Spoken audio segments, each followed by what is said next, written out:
예언을 더디 믿는 자들이여 심판이 가까이 왔다. 천국이 가까이 왔다. 심판이 가까이 왔다. 사실은 하고 싶은 말은 심판이 가까이 왔다 입니다. 근데 천국이 가까이 왔다는 예수님이 하신 말씀이라서예요. 진짜 천국이 그때보다도 훨씬 더 우리에게 가까이 왔죠.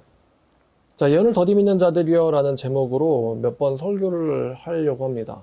일단 첫 번째, 두 번째 시간은 전도라는 주제를 가지고 여러분들에게 말씀을 드리려고 해요. 제가 최근에 영적인 성장을 하고 있습니다. 이것을 발견하고 나서 좀 더 큰 성장을 한 것 같아요. 바로 이제 전도에 대해서인데요. 어제도 강남에 있었고 또 요즘에는 툭하면은 전도를 많이 하려고 합니다. 말씀드렸지만 어디 가서 쓸데없는 인간은 되지 않기 위해서 저 자신을 훈련시키고 있는 거예요. 전체 밑바닥을 좀 봐야 되겠거든요. 자, 우리가 먼저 사도행전으로 가려고 합니다. 자, 사도행전을 보실게요. 제가 이 설교를 준비하려고 사도행전과 요한계시록을 주의 깊게 읽었습니다. 사도행전 8장이에요. 자, 제 설교가 굉장히 솔직하게 그리고 여러분들에게 정직하게 말씀을 드리려고 합니다. 왜냐하면 설교를 제가 아무리 세고 솔직하게 해도요, 이게 듣는 사람들한테 제 이 목적이 100% 달성이 안 됩니다. 우리나라 사람들은 직접 화법을 별로 안 좋아해요. 근데 설교에서도 그런 이제 형태가 나타나고 있는데, 천국 가는 문제에 있어서는 간접 화법은 정말로 별로예요. 치료하지 않으면 죽을 수도 있는데 치료하는 편이 좋겠다라고 말하면 안 됩니다. 치료하지 않으면 죽습니다라고 말을 해야죠. 당장 옮겨야 합니다. 수술실로 옮겨야 합니다. 이렇게 말해야죠. 치료하는 편이 좋을 거예요 라고 얘기하면 치료 안 해도 된다라는 의미가 내포되어 있거든요. 근데 우리 모든 목사들은 성도들이 천국 가게 하는 게 목적이란 말이죠. 근데 천국을 못 가는 사람들이 수두룩 닥상 앉아있는데 거기다 대고 웃는 얼굴로 거짓말을 해대면은 이것만큼 심한 범죄가 없을 거라는 생각이 들거든요. 그런 목사들은 다 이제 지옥에 가버려야죠. 성도들을 지옥 보낸 목사들은 다 지옥 가버려야 됩니다. 종교 사기꾼이랑 똑같은 거예요. 그런 목사들은요. 되게 중요한 아주 중책이거든요, 이게. 제가 여러분들한테 솔직하게 말씀드리려고 하는 거고, 또 기독교인이라면 원래 이래야 돼 라는 취지로 여러분들에게 말씀을 전해드리는 거니까 여러분들 너무 마음에 상처받지 마시고 정말 나 자신은 어떠한가 이런 생각을 하면서 말씀을 들어보셨으면 좋겠어요. 자, 사도행전 8장인데요. 전도라는 키워드를 가지고 성경을 읽어볼 거예요. 특히 우리에게 전도의 방법론을 잘 알려주는 성경이 사도행전일 거라는 생각이 듭니다. 이 사도행전 8장 1절을 보면은 이 스데반이 죽는 이야기로 시작을 하죠. 죽임 당했어요, 7장에서. 근데 8장 1절을 보니까 사울이 그가 죽임 당함을 마땅히 여겼다라고 합니다. 그날에 예루살렘에 있는 교회에 큰 박해가 있어 사도 외에는 다 유대와 사마리아 모든 땅으로 흩어지니라 라는 말이 있어요. 이 스데반의 죽음은 예루살렘 교회의 박해로 번져나갑니다. 이제 기세가 등등하죠. 이제 3절에는 사울이 교회를 진멸한다 라는 얘기가 나오죠. 자, 그 다음에 4절에 보니까 흩어진 사람들이 두루 다니며 복음의 말씀을 전할세 라는 말씀이 들어 있습니다. 한번 상상력을 가동을 해보죠. 처음에 예루살렘에 교회가 있었고 그 예루살렘에 박해가 있었어요. 이 사람들은 신앙 때문에 이주를 해야 했습니다. 이주하지 않고 신앙을 버리는 방법도 있었을 거예요. 근데 이 사람들은, 이 유대인들은요, 그러지 않았어요. 오랫동안 정부치고 살았던, 여러분, 유대인에게 예루살렘이란 아주 상징적인 장소예요.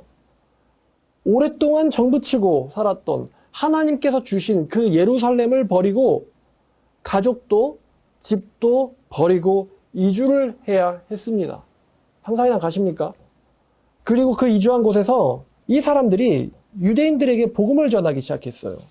4절을 보니까 두루 다니며 복음의 말씀을 전할세. 자, 11장으로 가서 11장 19절부터 26절까지를 보면 이 예루살렘에서 흩어져 온 사람들이 처음에는 조금 소극적이었습니다. 그래서 자, 유대인들에게만 복음을 전했어요. 유대인들에게만. 11장 19절 보니까 그때에 스데반의 일로 말미암아 흩어진 자들이 베니게와 구브로와 안디옥까지 이르러 유대인에게만 말씀을 전하는데 그 중에 구브로와 구레네 몇 사람이 안디옥에 이르러 헬라인에게도 말하여 주 예수를 전파하니. 그러니까 지금 구브로와 구레네에 살고 있는 사람들 중에 얼마가 이제 유대인들이거든요. 이 사람들이 헬라인에게도 말씀을 전하기 시작한 거예요. 그렇게 그 흩어진 사람들이 이제 가버린 지역에 또 유대인들이 있었단 말이에요. 그 유대인들은 복음을 받고는 자기들은 원래부터 헬라인들, 이방인 지역에 살고 있었기 때문에 그래서 이 헬라인 지역에도 복음을 전했다는 거예요. 전도를 하고 하나님 말씀을 나누는데 여러분 신자가 신자한테 말하는 게 편해요? 아니면 신자가 불신자한테 말하는 게 편해요? 아무래도 신자가 신자한테 말하는 게 편하죠? 예루살렘에서 온 사람들은 신자한테만 말을 했어요. 근데 그 신자가 불신자들에게도 말을 하기 시작했단 말이에요. 불신자들에게도 복음을 전하기 시작했어요. 그랬더니 주님의 손이 그들과 함께해서 그 불신자들에게도 복음을 전할 사람들과 함께해서 수많은 사람들이 믿고 주께 돌아왔다라고 합니다. 자, 그래서 예루살렘에서 시작됐던 이 교회가 이방인들에게도 퍼진 거예요. 22절, 예루살렘 교회가 이 사람들의 소문을 듣고 바나바를 안디옥까지 보내니 그가 이르러 하나님의 은혜를 보고 기뻐하여 모든 사람에게 굳건한 마음으로 주와 함께 머물러 있으라 권하니. 그러니까 지금 이 이방인 교회가 시작이 됐는데 이 이방인 교회를 시작한 사람은 바나바가 아니었어요. 스데반 박해 때 흩어져 버린 유대인들이었죠. 바나바는 착한 사람이요 성령과 믿음이 충만한 사람이라 이에 큰 무리가 주님께 더하여지더라. 바나바가 오고 나서 그 이방인 교회가 더욱 커지기 시작했어요.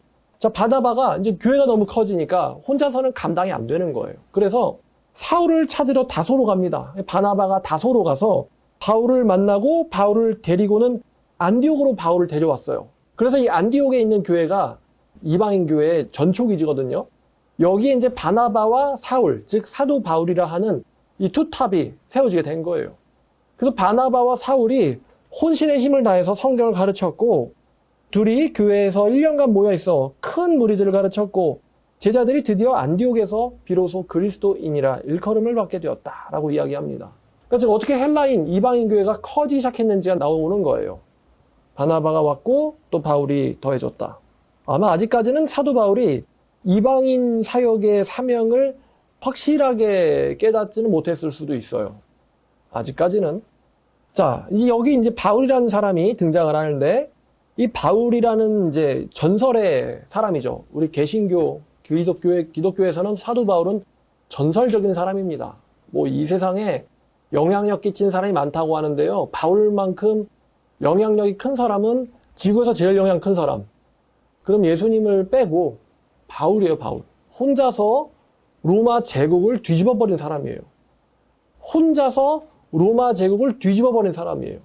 한국만한 사이즈도 아니고 로마 제국을 혼자서 뒤집은 엄청난 하나님의 사람. 이 바울이 없었더라면은 아마 개신교가 없어졌을 수도 있어요.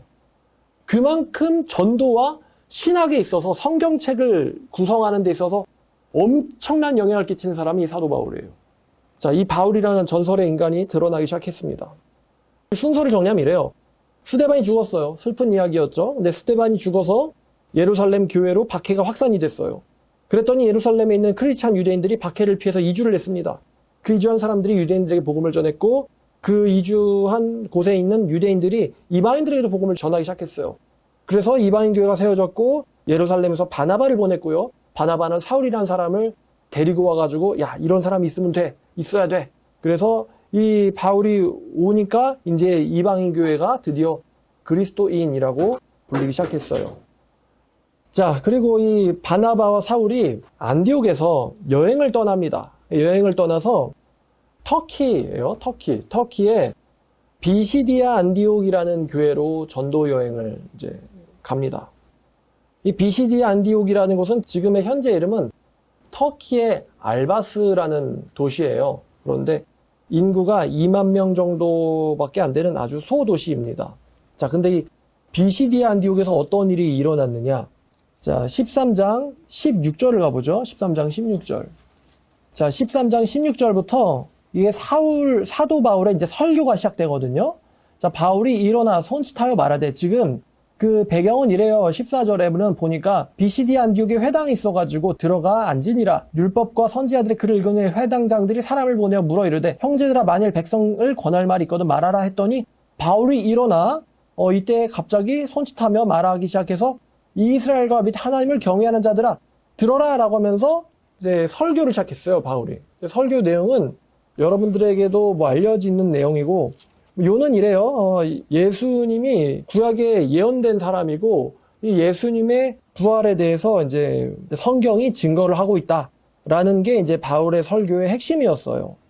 그랬는데 42절에 보니까 어떤 일이 일어나냐면은 사도 바울의 설교가 끝나자 사람들이 사도 바울을 붙잡고는 다음 안식일에도 이 말씀을 전해달라라고 바울에게 간곡히 부탁을 하는 거예요. 회당의 모임이 끝난 후에 이제 일주일이라는 시간이 지나겠죠. 지나는데 사도 바울의 말씀을 들은 사람들이 야, 내가 회당을 이렇게 다녀봤지만 이런 설교는 처음 들어본다. 이렇게 구약에 통달된 사람의 설교는 처음 들어본다 하면서 아주 감탄과 경악을 한 거예요. 일주일 동안 사람들이 막 평일날 야, 들어봤어? 바울이라는 사람이 어디서 왔는데 그 사람이 글쎄 말씀을 전하는 게 장난이 아니야. 이 소문이 일주일 사이에 촥촥촥 퍼진 거예요. 그래서 이제 두 번째 사도 바울이 말씀을 전하려고 했을 때는 자 44절 보니까요. 그 다음번 안식일에는 온 시민이 다 하나님의 말씀을 듣고자 모였다라는 굉장히 놀라운 말씀이 있습니다. 도대체 설교를 어떻게 했길래 한 번 설교했는데 두 번째 설교할 때는 온 도시 사람들이 다 모였다라는 말씀이 나와요. 어떻게 설교를 했길래 지금 우리 설교 내용은 우리가 지금 읽고 있는 내용이거든요. 자 그리고 그렇게 많은 사람들이 바울의 말씀을 듣고자 모이니까 유대인들이 45절 보니까 시기를 하죠. 유대인들은 분해했지만 48절을 보니까 이방인들이 듣고 기뻐하며 하나님의 말씀을 찬송하고 자 영생을 받기로 정해진 자들은 다 그 바울의 말씀을 믿더라 라고 성경이 말합니다. 그러니까 여기서도 전도에 하나님의 절대 주권이 드러나죠. 영생을 받도록 정해진 자들은 하나님의 말씀을 믿었다. 바울의 말씀을 믿었다. 그리고는 49절에 주님의 말씀이 그 지방에 두루두루 퍼졌다라고 말합니다. 이 바울이라는 이 한 명의 사람이 이 비시디아 안디옥과 그 인근 지역에 일으킨 일에 대해서 지금 이야기를 하고 있어요. 자, 14장 1절을 가니까 사도 바울이 이고니온으로 갔습니다. 이고니온으로 갔더니 14장 끝머리 보니까 유대인 헬라인 할 거 없이 허다한 무리가 바울의 말씀을 믿더라라고 얘기합니다. 허다한 무리가 사도 바울의 말씀을 믿더라.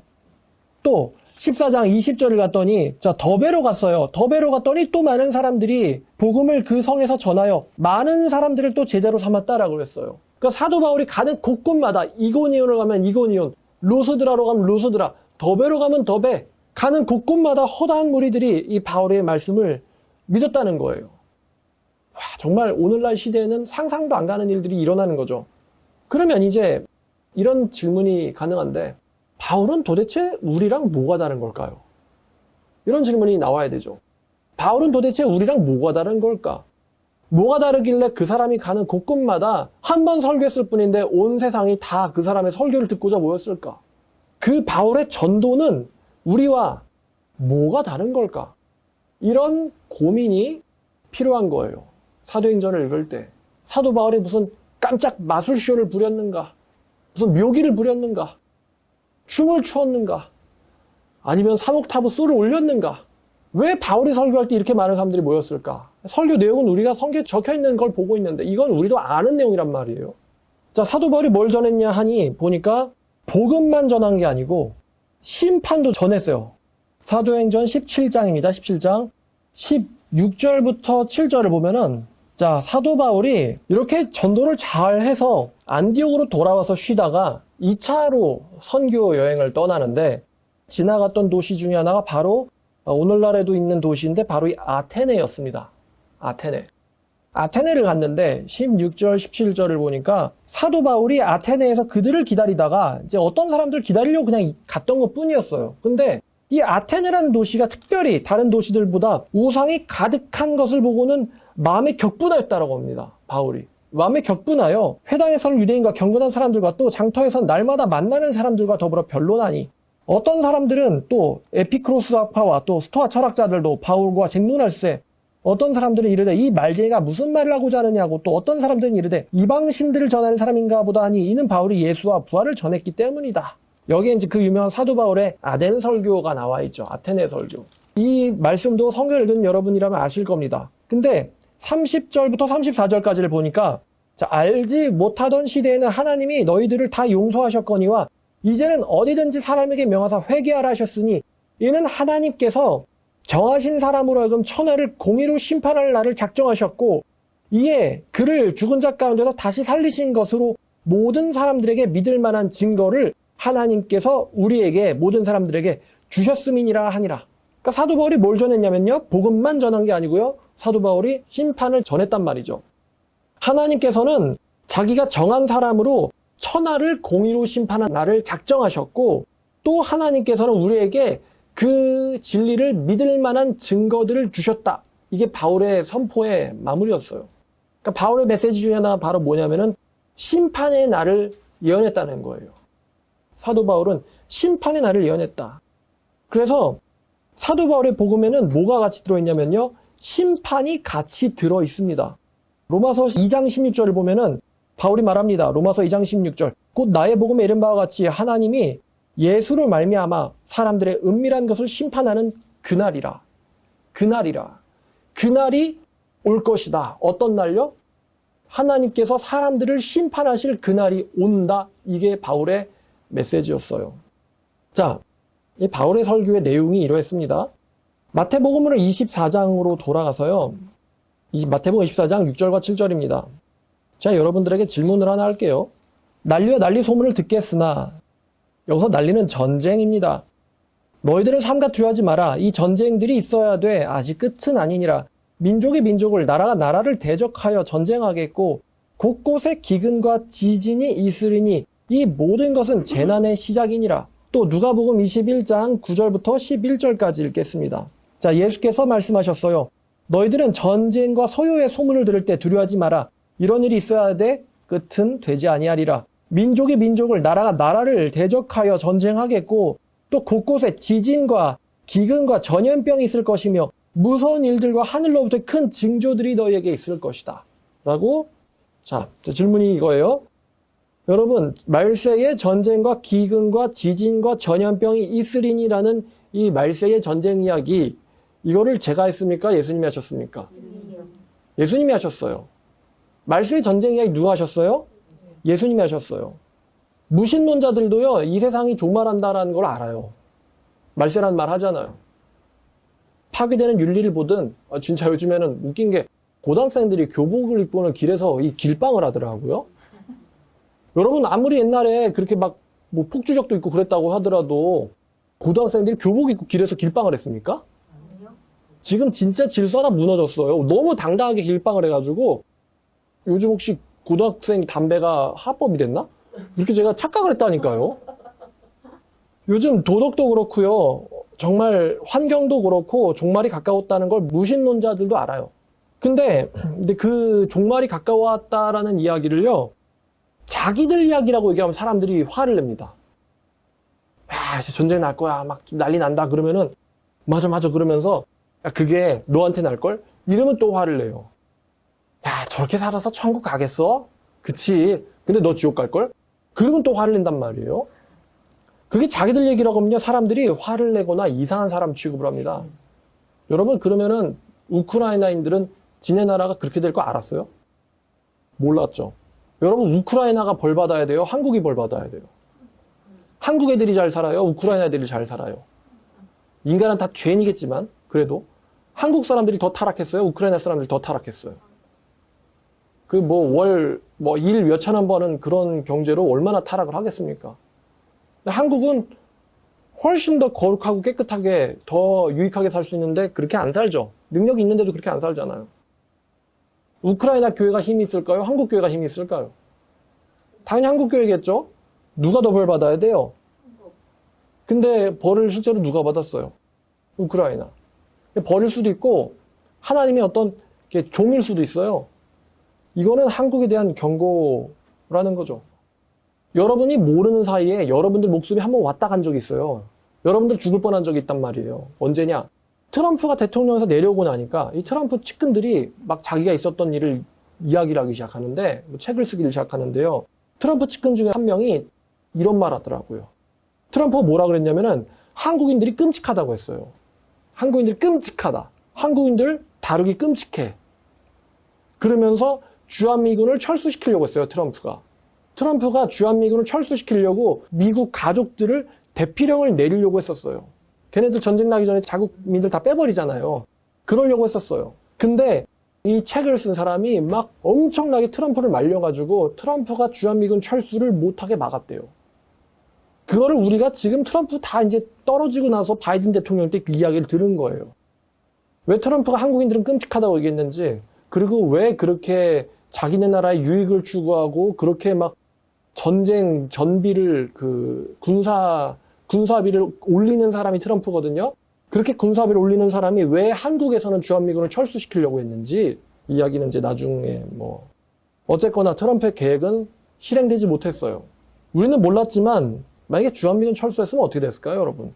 러시아, 그 다음에 벨라루스. 러시아, 벨라루스가 우크라이나한테 무슨 짓 했죠? 러시아, 벨라루스가 우크라이나한테 무슨 짓 했어요? 그렇잖아요? 자, 그러면 중국과 북한이 우리한테 무슨 짓 할까요? 우리는 몰랐지만 한국의 멸망과 한국인의 몰살이라고 하는 끔찍한 일이 우리가 알기도 전에 한번 지나갔어요. 근데 하나님께서 이럴 뻔했다라는 거를 또 우리 한국인들에게 알려주셨어요. 이것도 또 하나의 경고예요. 야, 너네들을 쓸어버리는 건 나한테 아무것도 아니다라는 거죠. 자, 강남 간다고 했잖아요. 가면 람보르기니 끄는 애들이 있어요. 자기 몸 좋다, 명품 발랐다는 애들이 있습니다. 어제도 봤어요. 무슨 남자가 무슨 뱀피 바지를 입고 다니는지 모르겠어요. 뱀피 바지에 뱀피 파우치를 들고 다녀요. 그러면 여러분 돈을 까르띠에 입생로랑 바르면 핵 터지면 삽니까? 람보르기니 타면은 살려준대요, 그게? 어차피 핵 앞에 평등이에요. 핵 폭발은 부자나 가난한 자를 가리지 않습니다. 티코를 타든, 티코 요즘 없지. 마티즈를 타든, 람보르기니를 타든 터지면 죽는 거예요. 이제 그런 생각하면서, 아이고, 죽으면 지옥 갈 놈들. 이러면서 제가 이제 전도를 합니다. 쫄지 않고. 네가 얼마를 발랐든 나는 상관 안 한다. 이쁘면 삽니까? 잘생겼으면 살아요? 몸 좋으면 삽니까? 내가 3대 얼마를 치는지 알아? 라고 하면은 폭발이 일어날 때 살 수 있어요? 여러분 한번 가정해보죠. 만약에 여러분들에게 내년이 오지 않는다. 이게 가정입니다. 여러분들에게 내년이 오지 않는다. 대한민국은 2022년 12월 31일 날 끝난다. 이라고 가정해보죠. 그리고 여러분들만 그 이야기를 알고 있습니다. 그럼 여러분들 어떻게 사시겠어요? 자, 지금 5월이죠? 이제 한 반년 조금 넘게 남았습니다. 자, 여러분들 어떻게 사시겠어요? 고민해보세요. 여러분들 이제 한 7개월 남았어요. 다 죽는 것까지. 여러분들 어떻게 사실 거예요? 복음을 전하면서 살아야겠죠? 행복 추구, 쾌락 추구, 물질 추구, 어떻게 하면 잘 먹고 잘 살까? 어떻게 하면 높은 곳에 올라갈 것인가? 이런 거 고민하면서 살겠어요? 그렇게 안 살 겁니다. 자, 또 한 번 가정해보죠. 자, 3년 뒤인 2025년 4월에 핵전쟁이 난다고 가정해보는 거예요. 자, 그럼 여러분들은 그것을 알고 있습니다. 여러분들 시간을 3년 남았어요. 어떻게 사시겠습니까? 3년 동안 어떻게 하실 거예요? 쾌락 추구, 얼마나 올라갈 것인가? 어떻게 나 저 사람을 짓밟을까? 어떻게 내 눈앞에서 치워버릴까? 그런 거 고민하시겠어요? 아니면은 복음 전화 어떻게 전할까? 당장 나가겠죠? 또 한 번 가정해보죠. 지금부터 50년 뒤에 지구 종말이 온다라고 가정해보죠. 여러분들 이제 죽기 한 10년쯤 전에, 여러분들 죽기 10년쯤 전에 지구의 종말이 옵니다.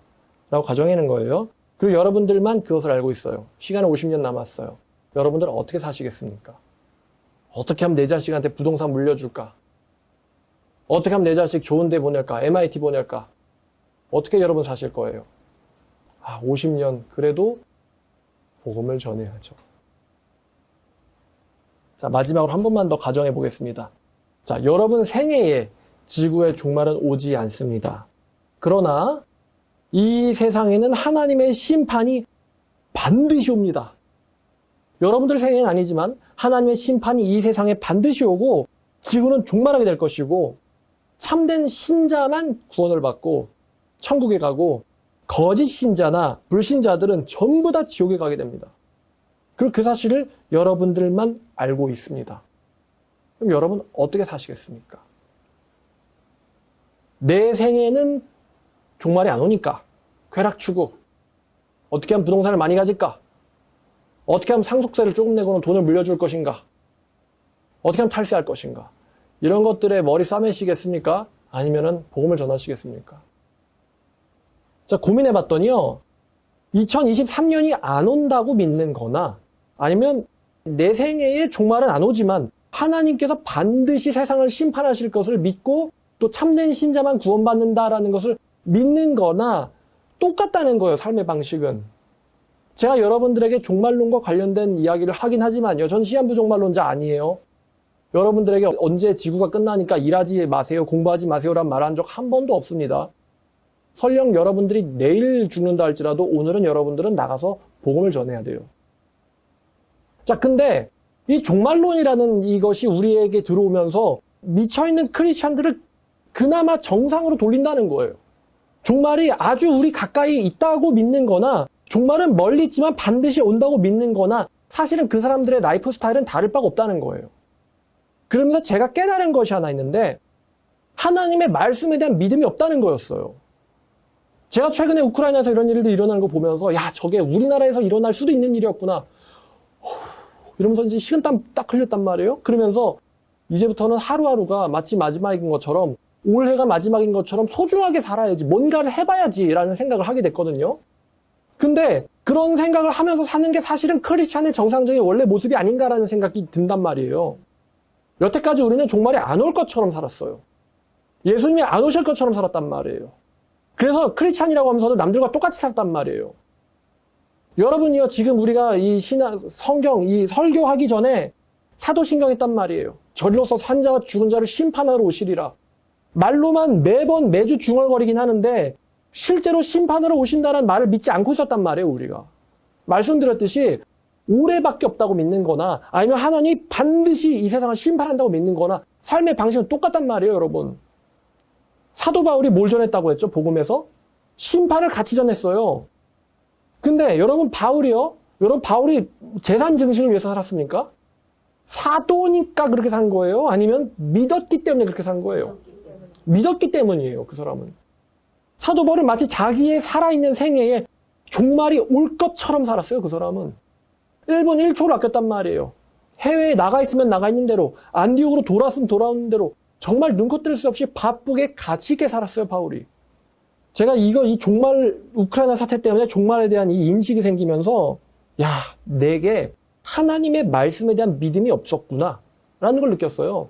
말로만 이렇게 마태 24장, 누가 21장, 마가 13장, 요한계시록 종말이 있다, 심판이 있다, 일어나고 있다라고 했지만 막상 그 종말이 나에게, 우리에게 닥칠 사람인 것처럼 살지 않았다는 거예요. 다시 말하면 말씀에 대한 믿음이 없었다는 거죠. 그거를 발견하고는 충격을 받은 거예요. 근데 이러한 것은 저뿐만이 아닐 거예요. 대다수의 사람들이 하나님의 말씀에 대한 믿음이 없습니다. 말씀에 대한 믿음이 없기 때문에 전도를 해도 힘이 없고요. 천국에 갖지 못하는 거예요.